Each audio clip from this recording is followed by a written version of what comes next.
Aquest dimecres els operaris treballaven perquè el carrer del Vals pugui obrir les portes el proper dissabte i així poder ensenyar la restauració que s'ha fet en aquest espai amagat de la ciutat de Manresa. El gruix de l'actuació ja està enllestit i els visitants podran recórrer els racons i estances que fins ara estaven tancades al públic.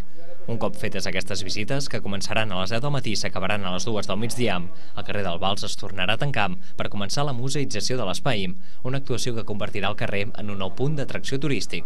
No és únicament perquè els manresans estiguem contents d'allò que tenim, sinó que també és una porta d'obertura de la ciutat cap a altres ciutadans que vulguin conèixer la nostra ciutat.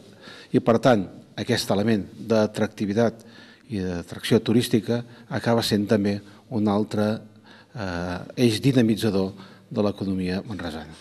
El nou museu està previst que es pugui inaugurar cap a finals del mes de maig i tractarà sobre la Manresa medieval, el propi carrer del Vals i la figura del rei Pere III el Cerimoniós. Aquest vial subterrani amb 14 sales és un dels pocs exemples de carrer medieval i per això el converteix en un escenari idoni. Un element atractiu turístic per l'indret, per l'espai on estem, que és un antic casal noble de la ciutat de Manresa, i també pel fet del carrer del Vals, que és un dels pocs exemplars de carrer porxat que hi ha a nivell del país. Durant les visites de dissabte, amb inici a la porta que dona a la baixada del Pòpol, es projectarà un audiovisual que explica la història del carrer i la intervenció que s'està fent en aquest llegat històric.